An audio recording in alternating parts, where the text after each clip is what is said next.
The general title of my talk is Plurality in a Larger Context. But this is in fact the second part, the synthesis of my way of conceptualizing what I perceive. My talk in French was the first part and is an autobiographical introduction of how I came to that conceptualization and the place of plurality in it. At the end of this video there will be a link to a translation of it as well as additional data and references.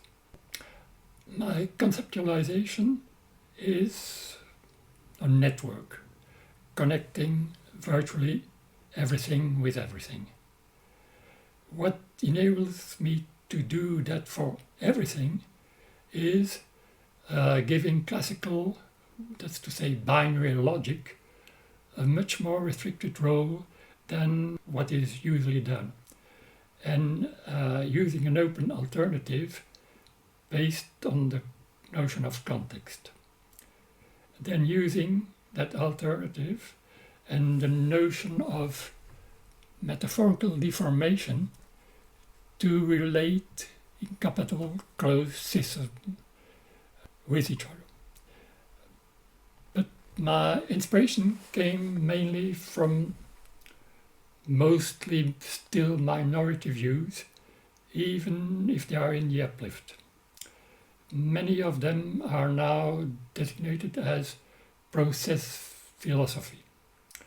Reality as process got its name from Whitehead, but it includes more ancient philosophies such as Heraclitus.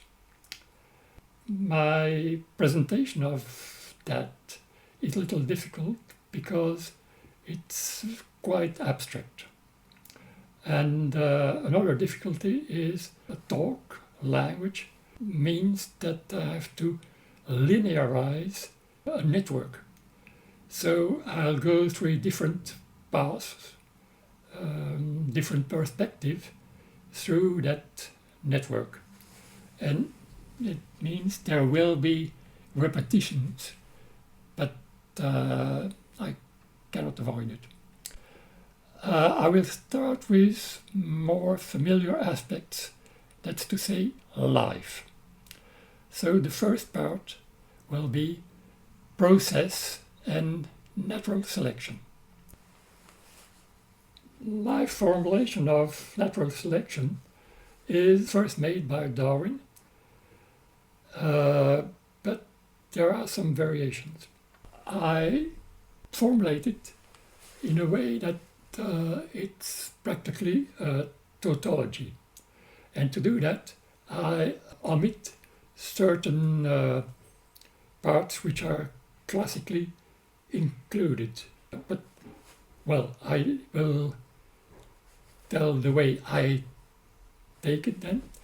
For any type of collective entity, in a first approximation, a species, where the individuals reproduce with variations of inheritable traits, the variants of the individuals that do not reproduce do not contribute to the pool of variants of the next generation. As you can see, there is practically no way that this cannot be true. So it's a tautology. But even as a tautology, it has a lot of useful consequences. Among the consequences is the principle of use it or lose it. That's to say, what seems to be a static species is only static because it continuously eliminates variations which are not adapted to its environment. To see that it's dynamic, there is one example. It's cavernicals, cave-dwelling species, who are descended from ordinary species who got captured in a cave, And after some generations, most of them turn blind. That's to say, the sense of vision, which has strictly no useful function inside the cave, because there is no light, gets eliminated because it's not selected for. And it's a quite fast process. Another way of saying is it's just as in the Red Queen, as the Red Queen says in Alice in Wonderland, you have to run just as fast as you can just to stay in place. So what seems static is just a relatively stable process. It's not really static. So now going on with natural selection. Darwin did not have a specific way to qualify what transmits heritable traits. That came about with neo-Darwinism, which is Darwin plus genetics. And there was a specific way. It got even more specific when DNA and the genetic code was discovered. And so that's what is usually talked about evolution now. That's evolution of DNA. Recently, multi-level selection and cultural evolution has come back into the admitted views. I go in that direction quite far, and I make a broad generalization of natural selection. It includes external inheritance. That's to say, cars, computers, they evolve, but the way they are constructed is not included in the car. They don't have an internal representation of themselves. That representation is outside of them.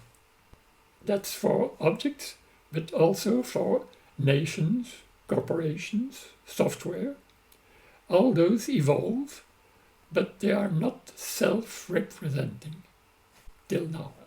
So, in my view, the threshold for being submitted to natural selection is quite low, and probably equivalent to the threshold for being recognized as a type of entity, given a common name. So everything evolves in relation with its specific environment, and so we come near to the formulation of Heraclitus' Pantarei, everything changes. So what is interesting then is what are the factors which constrain or drive the evolution of different entity types, and eventually why certain entities would never evolve. So as a first guide of that, I present the second part, a timeline of first appearances of certain entity types. That timeline is based on the discoveries due to technoscience, that's to say science and applying science with technical objects, and that timeline leads to the appearance of technoscience. This is not an original point of view. It's one of the popular version of that is called Big History. And Big History starts 14 billion years ago with the start of the known universe. But I'll start a little later, 4 billion years ago, with the start of life on Earth. which introduces natural selection in the classical way. So it started with thermal vents on the ocean ridges and with chemical energy as energy source. The first change was the appearance of photosynthesis. And a bit later, oxygen producing photosynthesis. And that produced one of the big transitions of Earth, the oxygenation of first the atmosphere and then the oceans. That oxygenation would never have happened without life. So what we perceive as something always there, oxygen in the atmosphere and in the oceans, is not something which was ever there. No, it's a consequence of life. Other transitions use the appearance of eukaryotes, that's to say a specific kind of cell which has a nucleus. And then inside eukaryotes, the appearance of sex. Before that, sex didn't exist. Life existed, but sex didn't exist. It's the innovation of certain eukaryotes who said, oh, that's a good idea. Good idea, why? Because it enhanced the chance of survival. The next transition was what's called technically metazoaires, that's to say multicellular organisms. We are multicellular organisms. The next transition was the appearance of land organisms, plants, insects, and animals. The next innovation was cultural transmission of the behavior of the individuals of species. Until then, transmission was genetic, ADN. When cultural transmission appeared, it's a new way of inheritance. And it's linked to the introduction of the parental role. I go quickly forward. The appearance of humans. Humans are a little complicated because they appeared quite fast, and there are different aspects which are linked to humans. Fire, the use of tools, language, and the great development of the neocortex, multiple cultures, and specialized roles in feeding with sex. That's to say, as far as we know, hunting is for males of the species. Gathering, females and males do it, but hunting seems to be only for males in the ancient cultures, not in present day, but in Paleolithic cultures.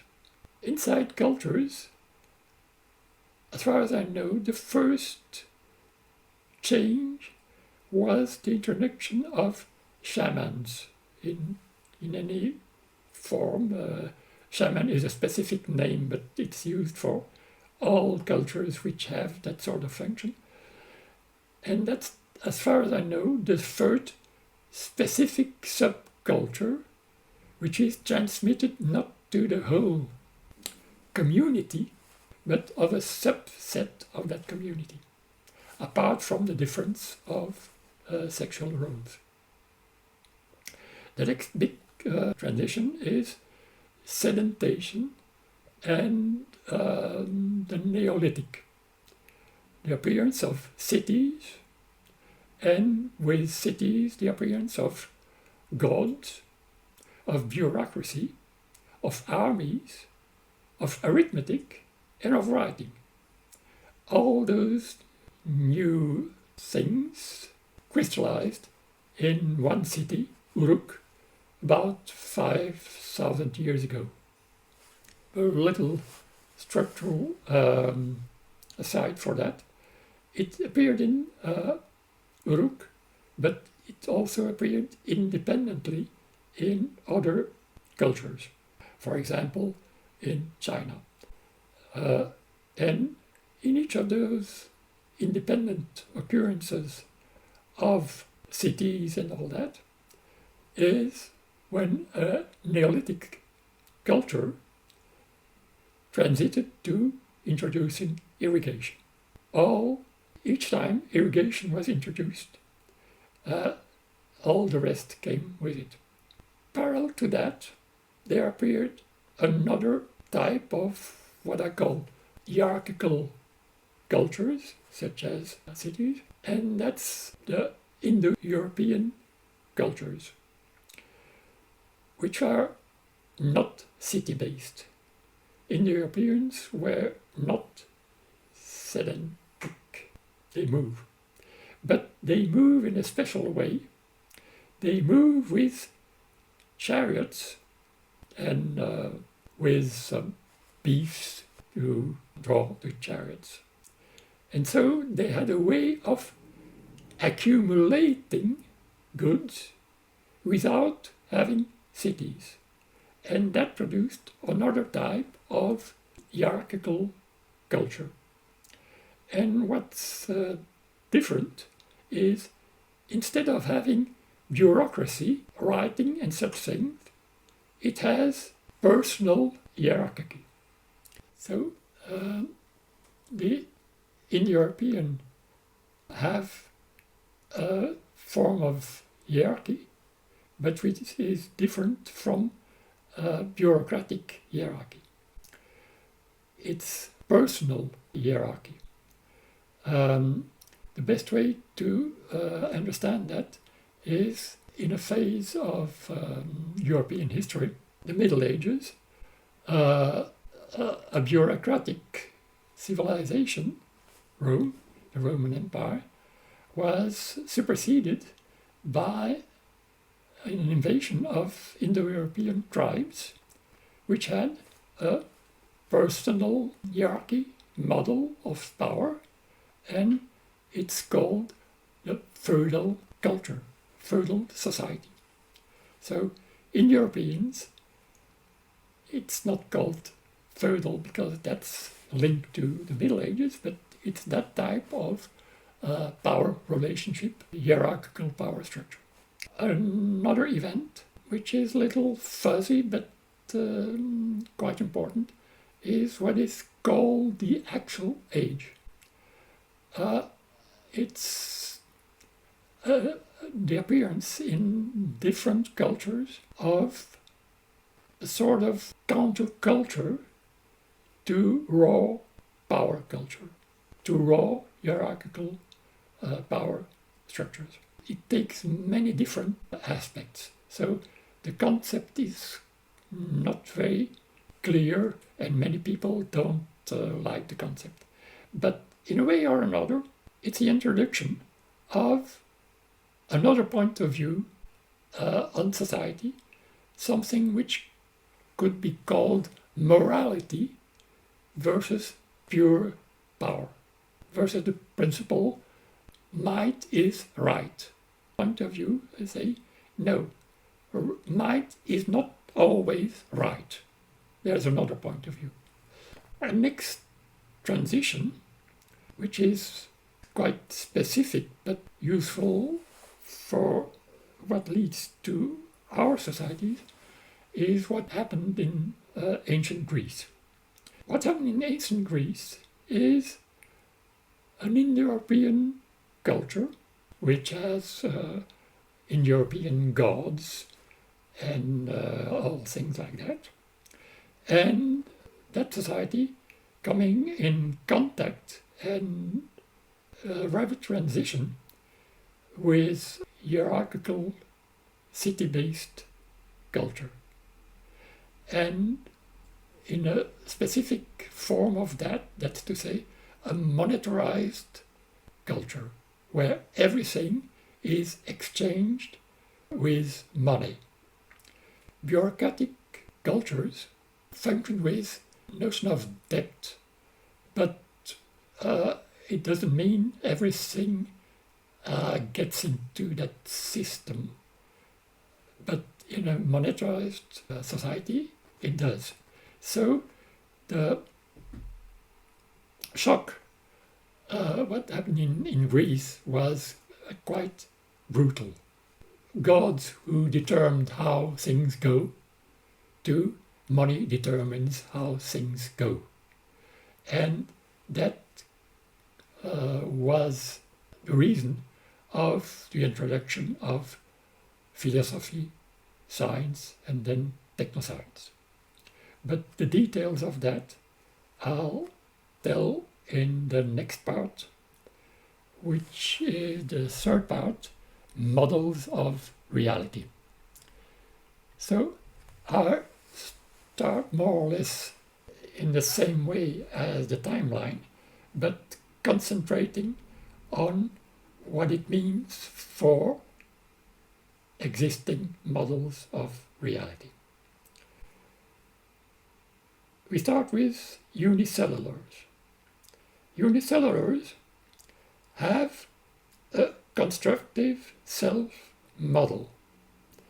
What's coded in the DNA is a map of the constituents of the cell itself. The cell, when it functions, has de facto what's called a world in a technical sense.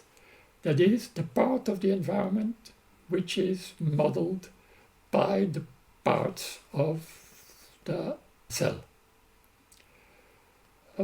For example, it's a funny example, certain unicellulars which do photosynthesis are phototropic. That's to say, they move towards more light, which is a good idea if your food is light.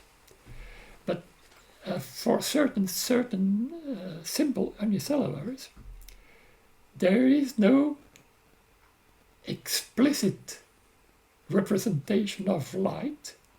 That phototropic behavior is directly modeled in the constitution of the cell. That's to say, light gets concentrated on the opposite part of the cell and activates certain processes which produce as a result the accumulation of flagellae, which is the propulsion mode of unicellulars. So they always have flagellae, but they concentrate on the part where light is concentrated by the optical properties of the cell. And so they are phototropic without having any explicit model of what is light. It's direct. Well, now I go to multicellulars, and there are some quite important differences. First, multicellulars have a self-model, but that self-model is non-constructive. The self-model is as a multicellular organism. But the constructive part of multicellular organisms is concentrated in one specific cell type. That's the produced by the ovaries, ovary cells. And the constructive part is concentrated there. The self-model of multicellulars is not coded, is not constructed in that way. It's built on top of a nervous system which connects sense organs to a central nervous system called brain, and it's that brain which has processes which model the world. It's the same sense of world. It's the part of the environment which is modeled by the central nervous system. That is to say, the sense organs, but also models inside the central nervous system. We go a little further, and the sort of model specific to humans, that's to say, language. So I start with what is called natural languages, what humans speak naturally. And it's quite clear in linguistics and all that the language is a code, and it codes for a meaning. Words and sentences code for a meaning.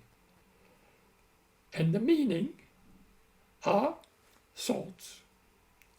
And you could say that thoughts are brain states. And brain states are not code, or at least not code at the same level of coding as language. It's a coding common to multicellulars which don't have language, and so it's that sort of coding which is on the side of meaning. If I go back to another language, the genetic code is also a language. There, the code is DNA, and the meaning is mainly proteins. The link between the code and the meaning is embodied in transfer RNA. It needs the machinery of the cell. That's for later. But the translation between meaning and code is quite clear. The meaning is less clear because it's the stereochemical properties of proteins in an environment. And that it's not a code. It's real world properties of proteins. And one of the way of functioning of life is that inside the cell it's a specific environment, and inside that environment proteins have quite specific properties which they don't have outside of the cell. Next level, it's social models. For species having social functioning, there is an in and an out. There is functioning inside the group and functioning with outside the group.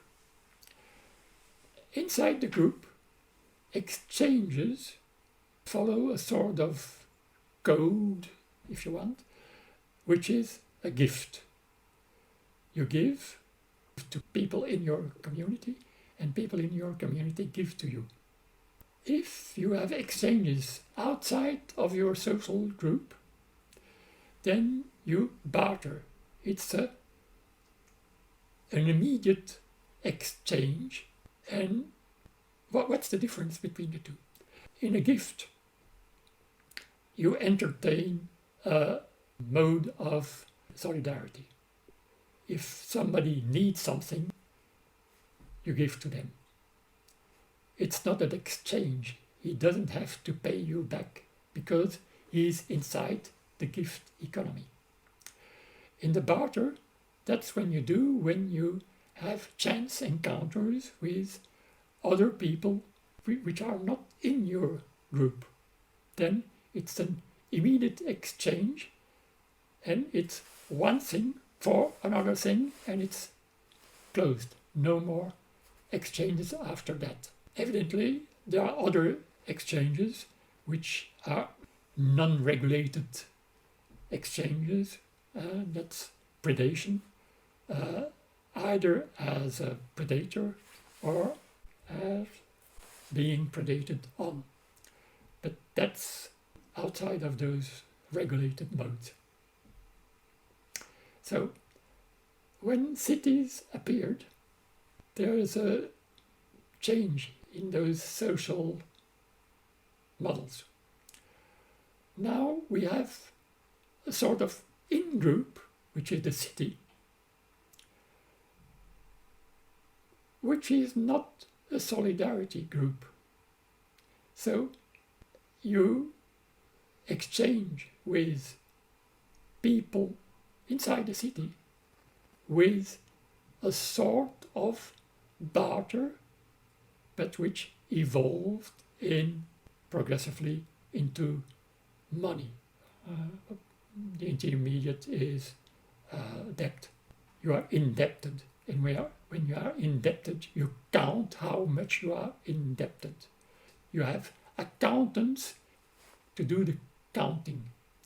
And the gift economy doesn't disappear. It's just restricted to family. So that's an innovation which happens with cities. Well, Greece, I already told it why it introduced philosophy. But now, how it did it. What philosophers did is trying to have a representation of reality which doesn't need gods, because gods apparently are not efficient in determining what happens in reality. So how do we model what happens in reality? And as models, they started with mathematics, which, as we saw, is a representation mode which comes from city cultures, from accounting. So they took mathematics, but they tried, that's the originality, to model mathematics in itself, apart from its usefulness in accounting. And so they built geometry and arithmetic as abstract fields of inquiry, which is to say, a way of getting to something which is true without the need of gods. So that's the foundation on which they tried to have a representation of reality. So, the first way to apply mathematics on that way was physics. So, real world without gods, using mathematics. It was a progressive process. In antiquity, the furthest it got was Archimedes, but that project was taken further with Galilei, and that's the appearance of modern science. And modern science is explicitly experimental. So now I will try to explain what's specific to modern experimental science and as a type of model. Modern science uses logic, but it uses logic in two different ways. And I have to explain that because most people do not really understand those two different logics. And why do they not understand it? Because they know about science by its results, that's to say, scientific theories. And scientific theories are models of reality, and they function by deducing consequences with deductive logic, that's to say, binary logic. They start with postulates which are considered true, and you have consequences derived by binary logic.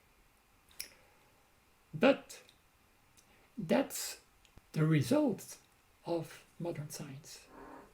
The process of discovery of new theories in science does not use deductive logic. It uses inductive logic. And inductive logic is not binary logic. Now, the present state of physics, which remains the model of what science means, all other sciences model their way of functioning on physics. Well, the present state of physics is called globally the Standard Model,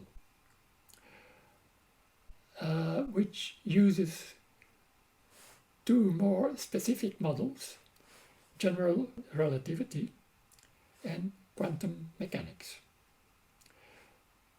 and also some experimental parameters to have specific answers from the Standard Model. So that's present physics. So one of the parts of Standard Model is quantum mechanics. And that model is a little special because it has non-deterministic aspects.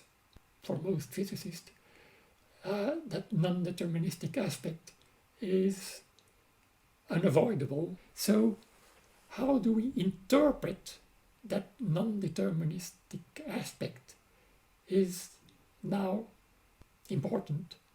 How do we go further? How do we create other theories? How do we create better theories? Because better theories have to be compatible with quantum mechanics, because quantum mechanics is the most precise theory we have ever had. Quantum mechanics makes predictions which are verified in experiments with a precision of 15 decimal places. It's very, very, very, very precise. So any replacement of quantum mechanics will have to be to reproduce that, and it's difficult to do. Now, that debate is still ongoing. Many physicists still like the original Copenhagen interpretation. Many like variation of the Everett interpretation. My choice interpretations are relational interpretations of quantum mechanics and what's called cubism, which is a similar sort of interpretation. And that leads me to the next part, the relational perspective. Most models of reality, including science, are either what's called third-personal point of view, what's called objective point of view, or first-person point of view, that's a subjective point of view. And there are a lot of philosophical debates between those two perspectives, either as monistic models based on the third perspective, or monistic models based on the first perspective, or dualistic models which try to combine the two perspectives. So my perspective is that the fundamental perspective is in fact the second person perspective. That's to say, the perspective where what comes first is the relation. And the third person and second person become stylized extremes of the relational type of relation types. They are seen as exclusionary monism. And, well, the dualistic perspective, they try to combine two monisms. But in my view, it doesn't work very well. So, one way I make the connection of that as a philosophical point of view with what I came to as the relational interpretation of quantum mechanics is that what is an observer? In quantum mechanics, there is an ambivalence which appears in the debates about the interpretation of quantum mechanics. What is a measuring apparatus? Is it the apparatus which registers an event, or is it the person who becomes aware of the event? So between the first level of the detecting apparatus or the last level of the interpreting apparatus, which is the brain. So to make that a little more understandable, it's how the body model of a multicellular organism functions.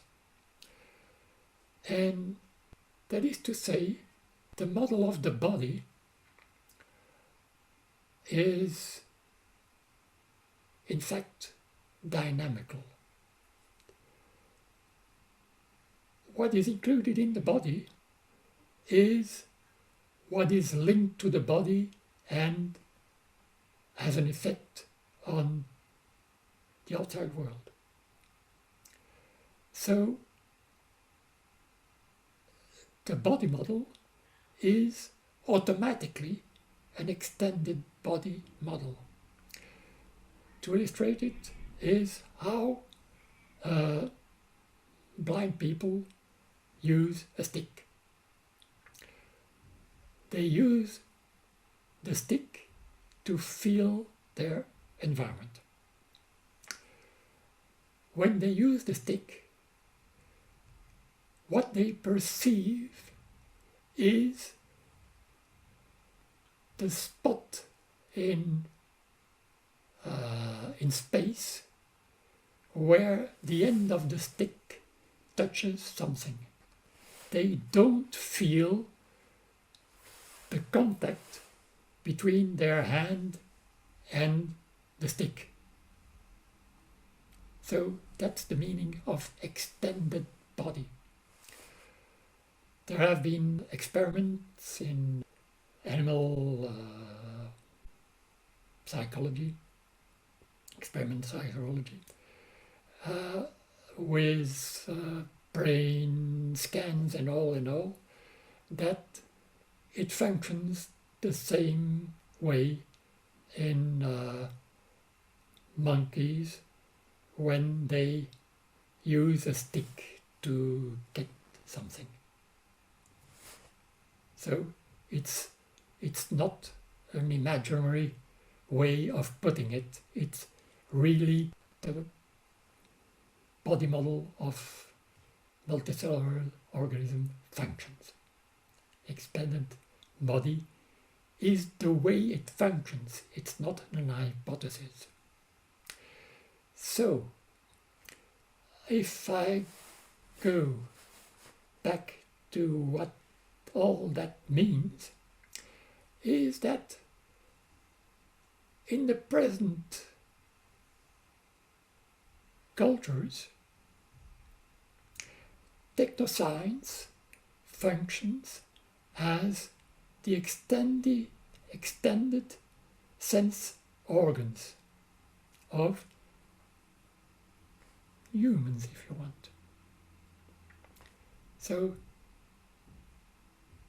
that's the way I put together the relational perspective as fundamental and the stage we are in present society of managing more or less with the representation models we have.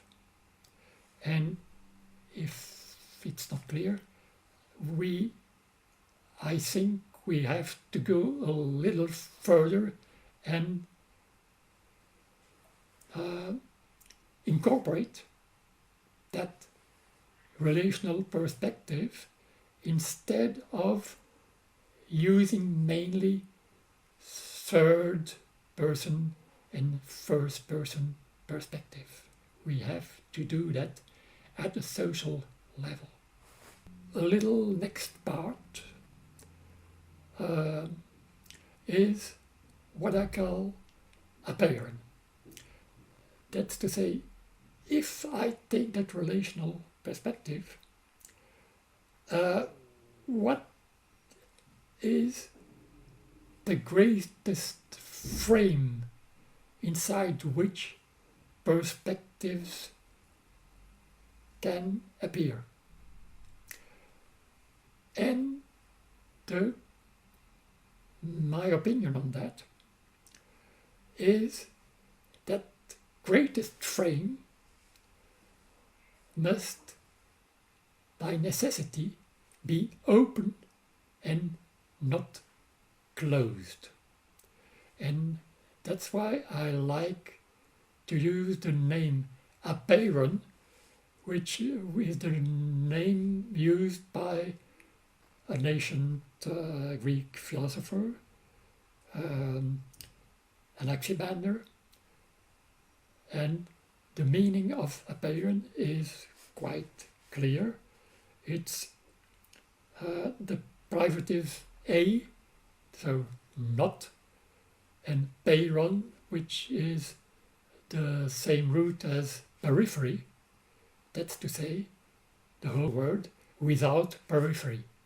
That's to say, non-limited, That's to say, in mathematical sense, an open reality and not a closed one. If you don't have a periphery, you cannot close. So, an open universe, an open reality, you cannot use it as a premise for deductive logic, because to have deductive logic you have to have a closed system inside which deductive logic is approached.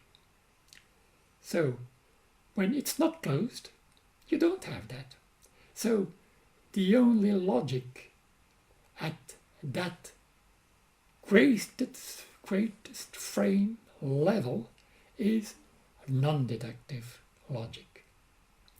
And when you have only non-deductive logic, you have what's called perspectives.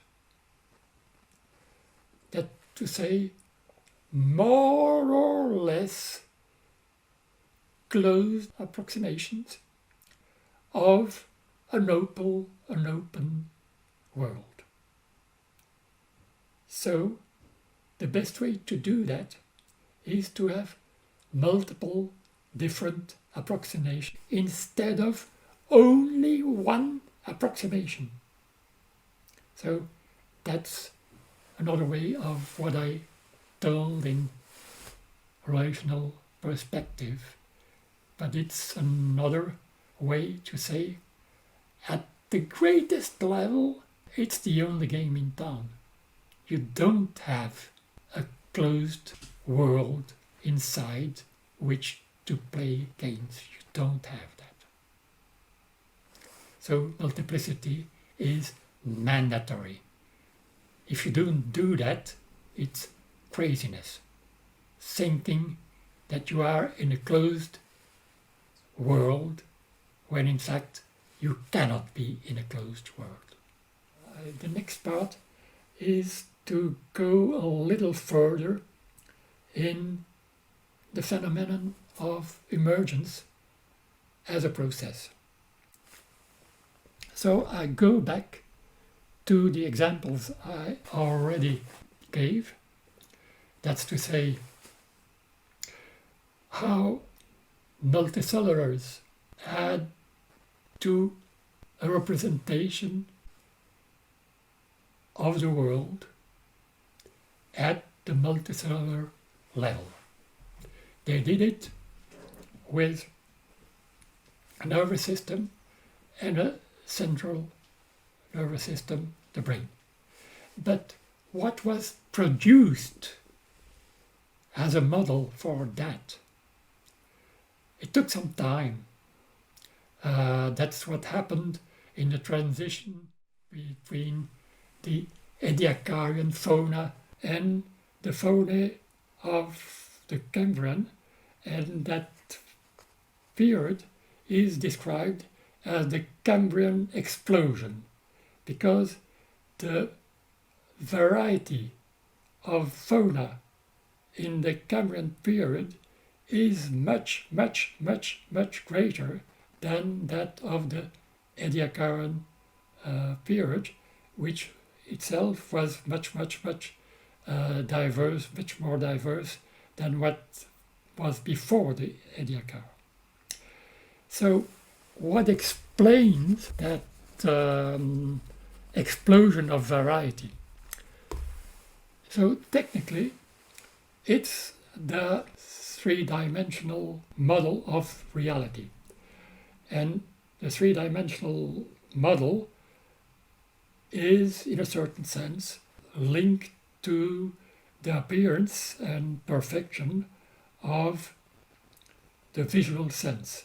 That's to say, light not as food, but light as information about the environment. So that is what happened at that moment. But to explain diversity is that the appearance of precise predatory behavior. That's to say, food, you don't just happen on food. You look for food and you go to where the food is. So predation was much, much, much perfected. And as a counter effect, those who were predated on had to adjust to that too. And that is what produced that diverse ecology. So a new model of reality produces a new ecology, new ways of relating with each other. So that's what I try to take as a model of what we have to do as a civilization with different cultures. And those cultures are quite diverse.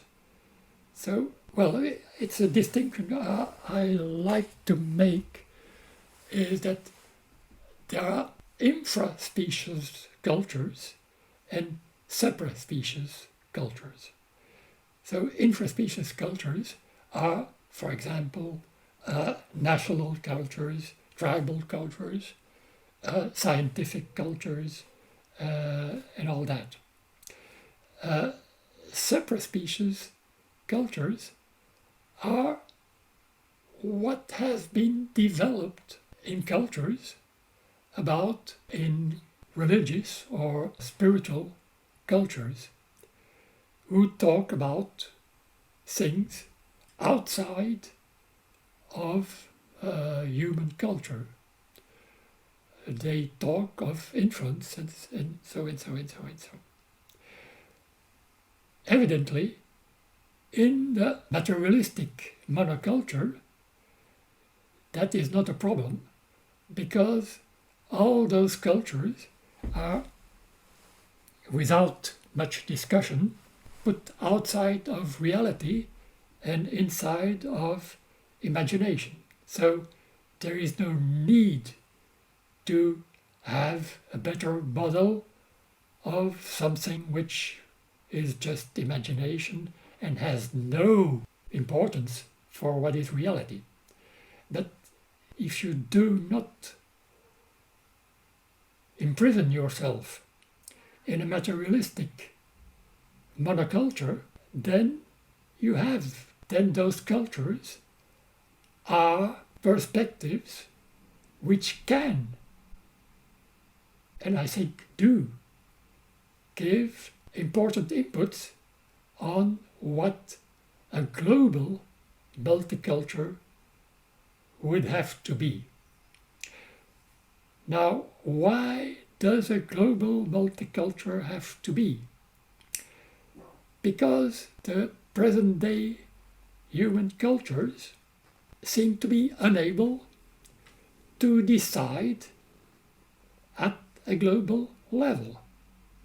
And at the same time, human cultures at the present time produce new types of relationships which need decisions about how to manage them. I give two examples: global climate change and a recent addition in the public debates, artificial intelligence. All those things point to the need of a way of being aware, of being conscious at a global level. And it doesn't exist. That necessity is very clear now, but it was felt about a century ago by people who talked about the noosphere, the sphere of knowledge. And it's linked to the name of Teilhard de Chardin, who was the first to publicly use that word. So how can we try to see how we can have a sort of consciousness at the level of the noosphere? So I will give some hints in the last part, which is the qualitative dimension. I will start with the subject of subjective identification. There is a little leeward on that because there is a conscious part of that identification and an unconscious one. So that makes it not as evident as it seems, but mainly subjective identification of human individuals. My take on it is there are body signals. You have breathing, feeding, sexual arousal, things like that come from body signals, and you have to identify with that to some extent to survive. But it's not sufficient. There is something called hospitalism. If just physical needs are provided to a newborn, he degenerates because he needs contact of one sort or another. Intra-individual contact is a need, it's a basic need. But apart from those body signals, all the rest is culturally transmitted. And culturally transmitted, that means second person. Well, now,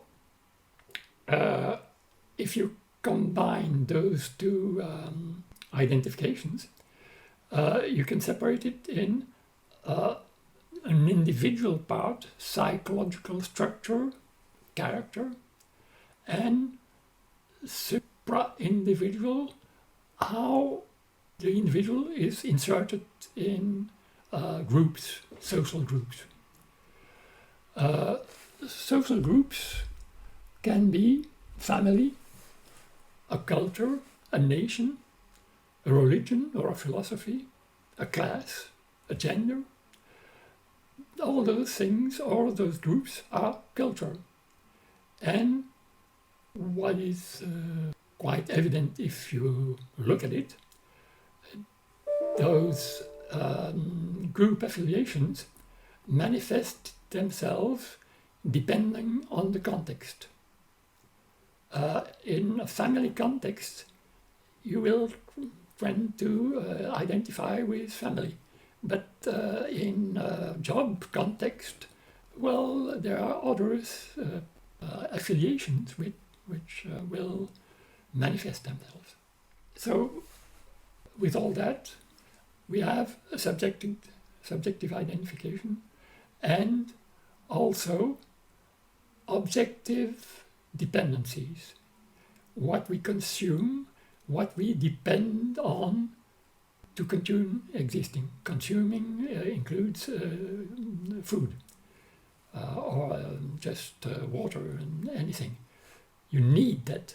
Now, apart from exact dependencies, the connection between individual and group is a relation which this would describe as a mutual feeding. You depend on a group for what you need, but the group feeds on your participation in the group. And there I introduce the notion of quality. What is the quality of that mutual feeding? Is it imposed? Is it optional? Is it chosen? Is it negotiated? Even if it's negotiated, are there obligation, what is the relative freedom of choosing, and so and so. So that's the quality of relations. Even if I go in quite abstract things, I'm not free of dependencies, and thus also subjective identification linked to those dependencies. But to the extent that I can choose, I tend to identify with the group of sentient beings. It's a concept which I don't know if they invented it, but it's popularized by Buddhism. I go back to things that I already talked about, is the neocortex, and it was developed in coevolution with language. But here I take the neocortex as a sense organ. And what does it sense? The sense is sentience.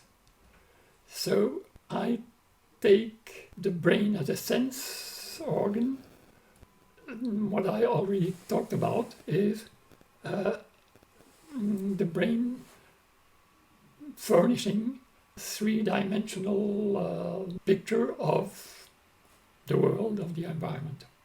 So I take the analogy between that acquisition of 3D representation a long time ago in evolution to the present situation of the acquisition of something like the noosphere. And to me, in that analogy, we are not at the end of that.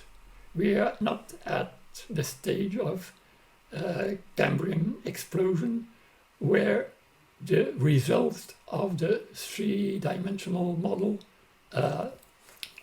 propagate.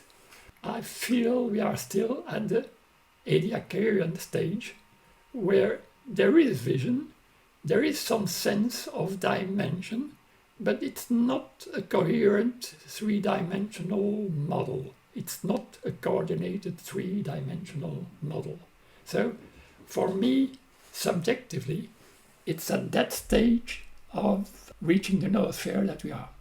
I will illustrate one aspect of that process, and I illustrate it with the life of Wolfgang Pauli. Wolfgang Pauli is known as one of the major contributors to quantum mechanics. He is most known for introducing the exclusion principle. One of the things I will point to is that quantum mechanics in itself is a theory that came to in a plural way. That's to say, many people, physicists, contributed to quantum mechanics. There is not one creator of quantum mechanics and some later additions. No, quantum mechanics itself, to be a coherent model, needed many different people. It's not always like that. For example, the other main theory at present, general relativity, has one creator, Einstein. All the others have elaborated on what he furnished, but he had a finished product. Now, Pauli, apart from that creation, participating in the creation of quantum mechanics, had a plural personality. It's not publicized as that, but once you know plurality, it's quite evident. He had a frequent interaction with, let's say, a spiritual being. The contact was mainly in his dreams, but that entity was not a passive entity in his dream. It was a very vocal entity and very opinionated and was arguing with Pauli. At some level, I feel as in continuity with Pauli's quest, which he was explicitly to unify science and the spiritual dimensions. One way he described that personality, he named him the magician. His position was not absolutely, but quite a lot anti-scientific. He hated the scientific approach sought in universities at that time, and he thought that the expansion of the scientific approach was oppressive to him. So it was a real discussion. But it was not an easy discussion. The concepts that magician had no understanding of scientific words and what they mean. He had a completely analogical way, from what I told before, a heavy metaphoric deformation. So he uses words in a sense that he thinks have some meaning, but they're very deformed versus how they are used in science. And then there's another aspect of Pauli, which is called the Pauli effect. All the scientists, physicists around Pauli, and as I told, there were many because it was a group endeavor, knew about the Pauli effect. What's the Pauli effect? It's when some experimental apparatus for doing physics experiments, when Pauli came near them, they had defects in their functioning, and some were quite effectively destroyed by them. One of the main experimentalists told him never to come into his lab again. So it's not anecdotes from outsiders, it's the participants in the evolution of quantum mechanics. I didn't know it in the beginning because the Pauli effect is never talked about in physics manuals. When they teach quantum mechanics, they don't talk about the Pauli effect. They talk about the result, quantum mechanics, not what people do creating it had lived. That's not the way physics is transmitted. So I don't claim to have the same sort of impact that Pauli had, but I had some experiences somewhat similar to the Pauli effect. At one time, I lived with somebody who frequently had problems with electric appliances. I looked at them, and after cleaning them for access to the inside, I did a test to see how the problem manifested itself.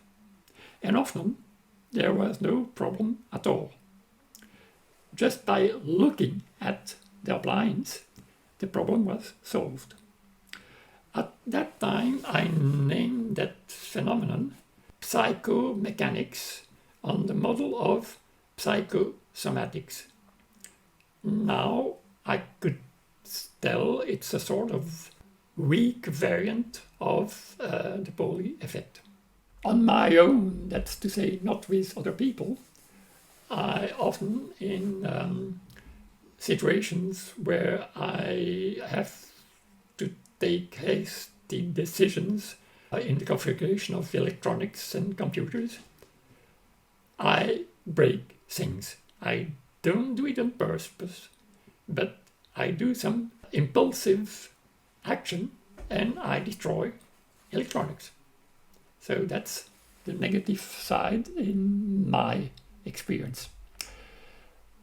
Now, I introduce another aspect of what I propose to solve that problem of how to get to something such as the Lewis sphere. And that proposal is based on another aspect of quantum mechanics. The main purpose of quantum mechanics is to explain what happens to matter.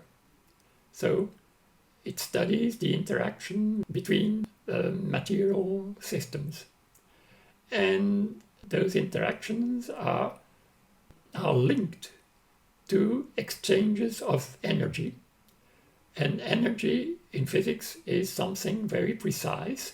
It's measured for physicists in joules, but for non-physicists the usual unit is kilowatt hours, which is a certain number of joules. But in quantum mechanics,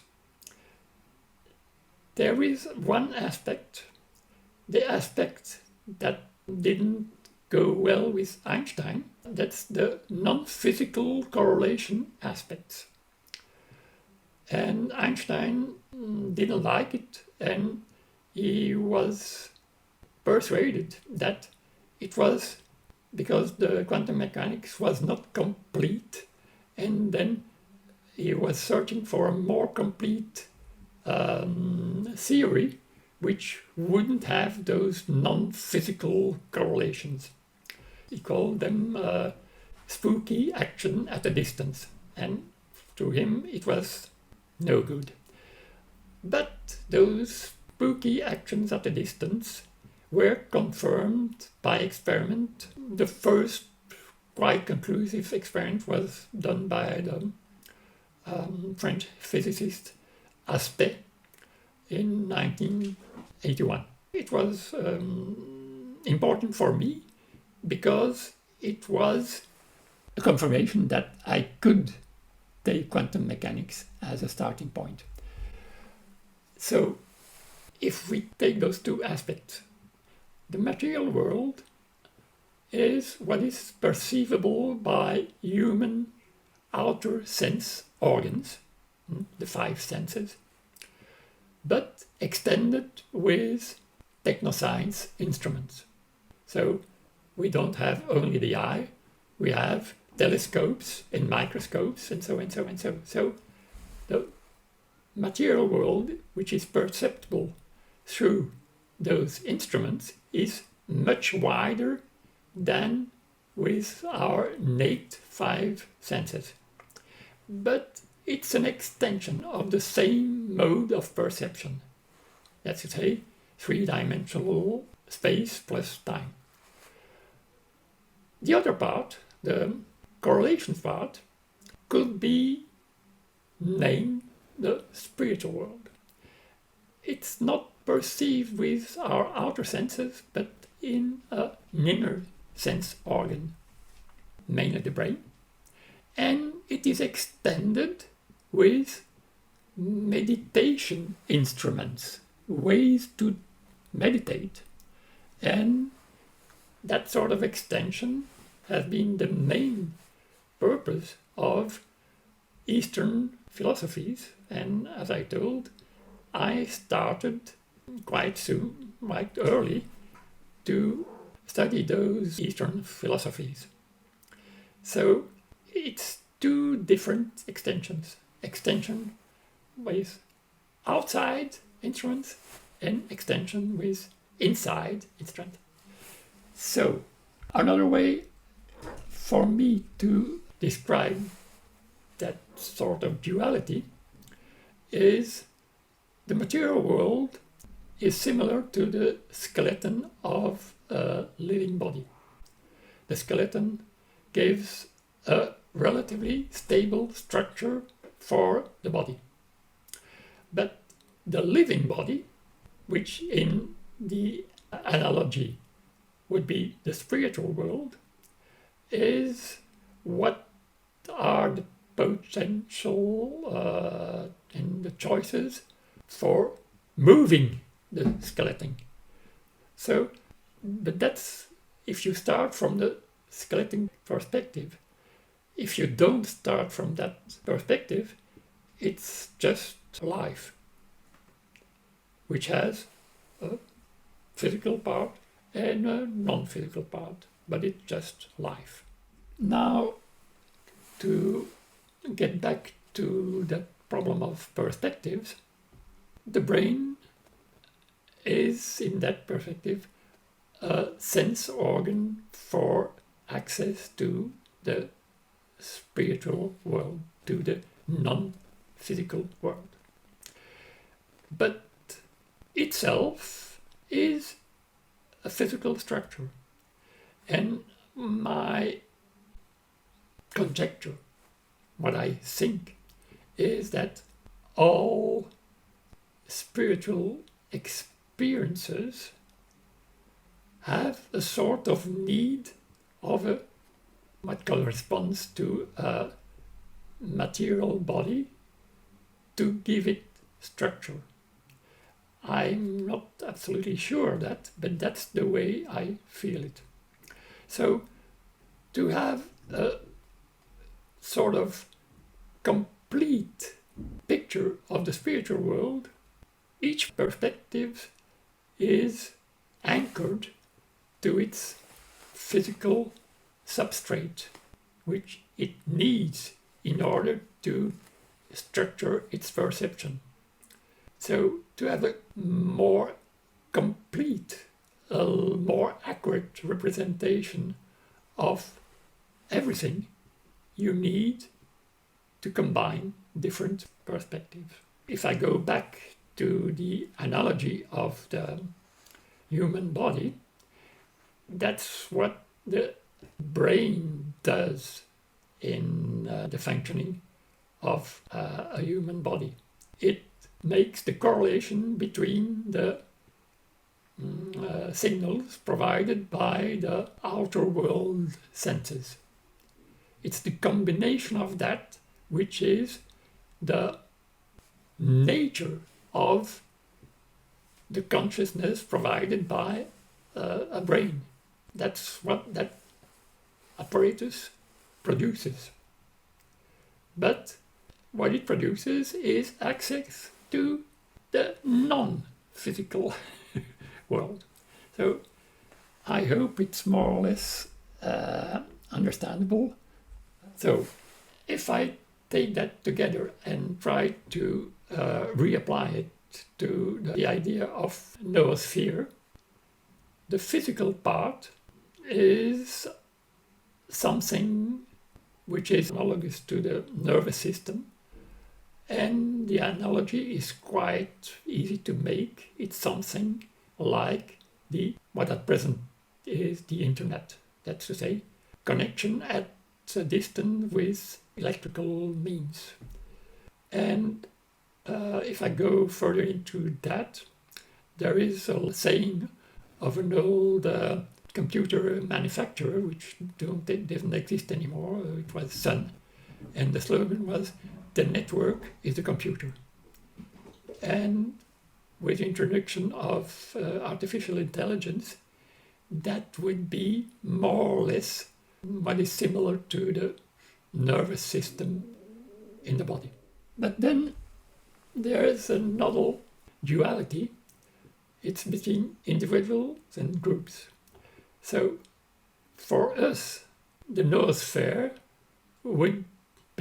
is a collective level. But from the perspective of the noosphere is one entity, so it's one individual.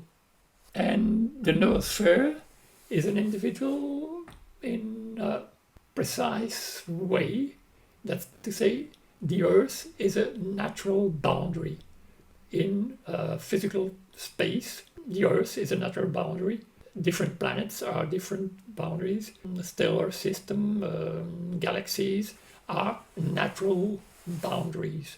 So the Earth is one natural boundary which is linked to the notion of noosphere, such as Teilhard de Chardin introduced it.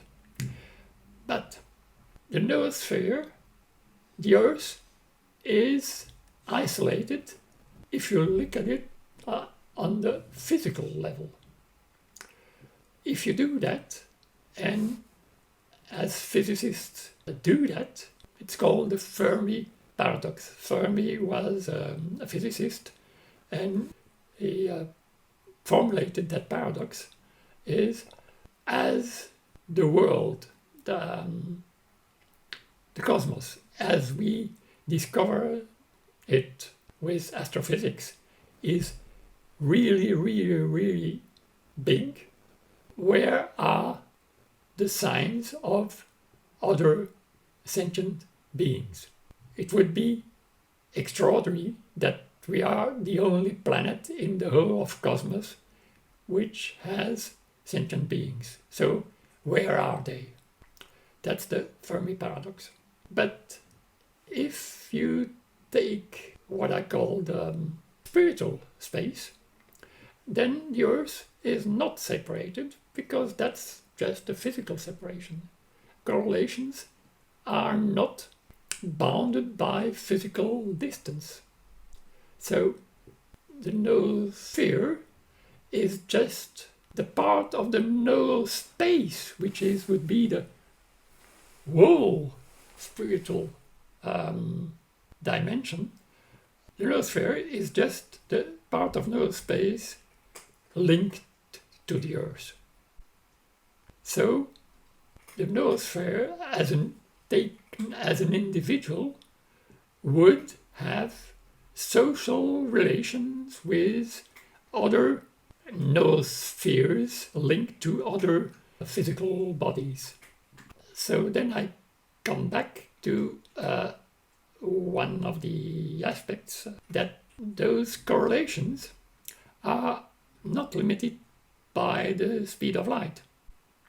So if ever a civilization gets to the stage of sentience, reflexive consciousness, once they discover the spiritual way of communication, they would have no big incentive to send physical signals which are so slow that they are practically useless.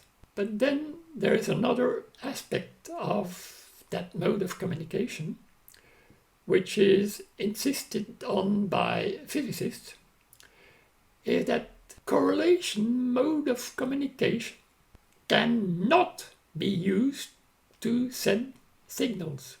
So they say it's useless as a communication medium. But that's not true. It's just another mode of communication. That mode of communication is by resonance. You communicate by becoming conscious of similar things. And similarity can be in whatever mode you choose. It's very, very, very extensive. But you communicate by resonating with. You commune. When you commune, you communicate. But you don't commune by sending messages. No, you just commune. So that seems quite nice, and that's why I propose it. But that doesn't mean it's easy, because what are the obstacles at the present time? It's mainly what I have called hierarchical power systems, and we all have become dependent on entities coordinated by hierarchical power systems. We cannot do without. They control what we need.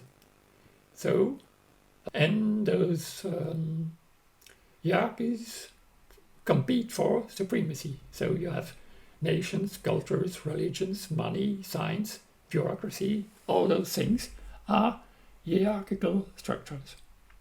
So they don't want to go away. So the way I propose must be made attractive to them if we hope them relinquishing their admiration of certain resources.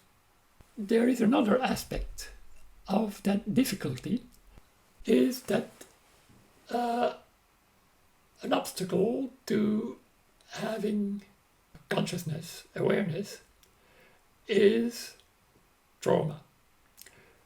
The structures we depend on have evolved, and the history of that evolution contains traumatic events.